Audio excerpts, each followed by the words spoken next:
to the vlog. It is so beautiful out.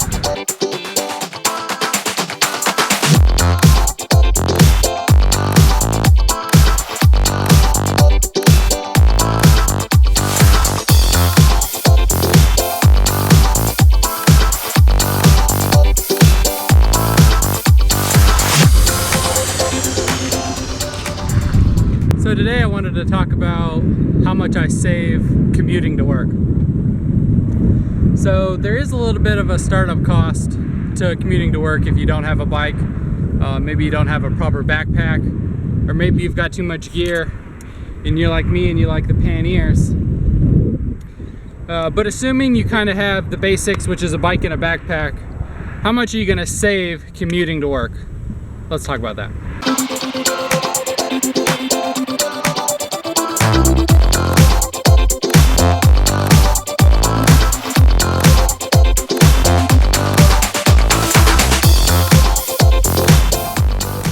So I work on a computer all day, so I don't really have a lot of movement, I don't really get a lot of exercise.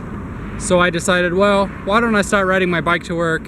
It's 10 miles each way, so each day I ride 20 miles, so it's not too bad. And I started kind of doing the numbers as I was starting this out, and I was thinking, well, usually, so I've got an SUV and it does pretty good on gas mileage, but it still does eat quite a bit of gas. So I go through about 3 tanks a month while driving to work. So it's quite a bit. So it ends up being, you know, depending how much a tank is, it could be as low as 50, it could be as high as 75 depending on gas prices. But just assuming, you know, kind of $60 a tank, right? So 3 tanks, that's 180 bucks a month, close to $200.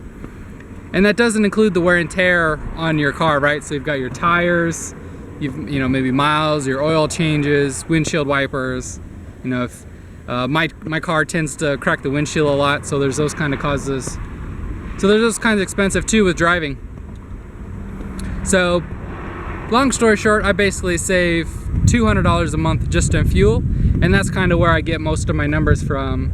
So that leaves some room to spend a little bit of money on bikes.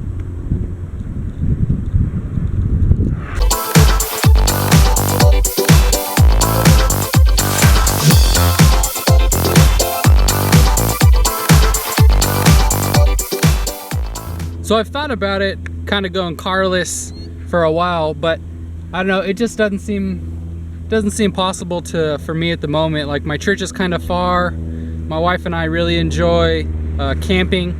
So for us, you know, that includes driving. There's a lot of fun camping spots and places even to ride to that we would have to drive just because they're too far. So I've played back and forth with it. And, you know, if you're trying to save money, I think that's really the next step for me as well in cutting cost, is just to not have a car at all. So, you know, the cost of purchasing, let's say a used vehicle, you know, at the $15,000 to $20,000 mark, that's a significant amount of money. And I've thought about it too, as if, you know, if I hadn't bought my SUV, how much more I could have put down towards paying off my home. So like, my car is worth like 25% of my mortgage. So in the last 6 years, which was my loan amount, I could have paid off another 25% of my home and be that much closer towards paying it off. So I've thought about that, and sometimes that eats me up a little bit more. But, you know, hopefully I'm cutting my losses a little bit here and started commuting in the last year.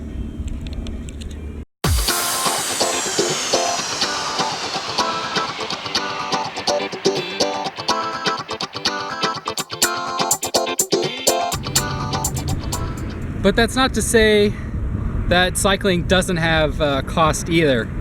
So I use Continental Gator skins, and my first pair were 9 months old before I got a slash in the side and needed a new pair. I've probably gotten less than 10 flats, but I think about 6 flat tires while commuting. I've gotten a couple others while on training rides, but I think about 6 flats, so, you know, that's about $5 an inner tube. And then I've made a little bit of investment here in these bags. So the bag was $100, the rack was like $40. And then also, I like wearing the cycling kit. So with my commute in 20 miles a day, I just find that I like to use it as a training ride, so I give it pretty hard efforts, and wearing normal clothes is just not any fun. You end up getting too sweaty anyway for it really to be practical. And then I also like using mountain bike shoes with clipless pedals, so I invested in some of that, and that gets kind of pricey too. But realistically, the way I figure it, you know, let's say I spend $100 a month in, you know, say if it's averaged out on my cycling gear, so I'm still saving $100, but at the same time I'm also gaining fitness too, so fitness and health. So in the last month, so in the last 9 months while commuting, I've also lost like 15 pounds.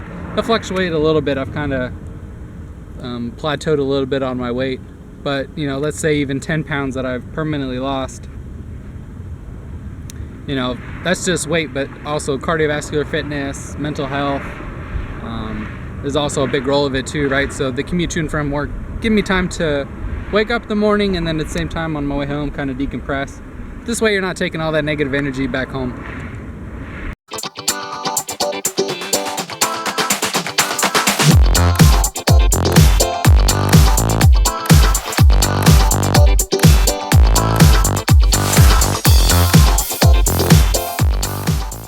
But with anything in life, I think you just gotta have fun. So in the end, I've always enjoyed riding my bike, so I've been cycling for probably close to 10 years just as a hobby. Last year is when I really started getting into it, kind of training. And then this year, I've done a couple races. So check out that vlogs if you hadn't seen them. Check me out on Strava. I pretty much load every ride that I do. So yeah, just about in the last year, since about the same time I started commuting in August, have I really started racing. But I really enjoy it. How's it going?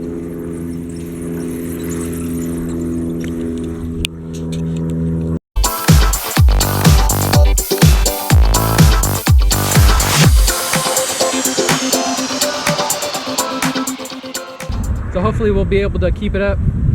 If you've got any commuting questions or maybe any racing questions, hit me up in the comments. I'll try to answer those in the upcoming vlogs. Hope you enjoyed the ride. Be safe.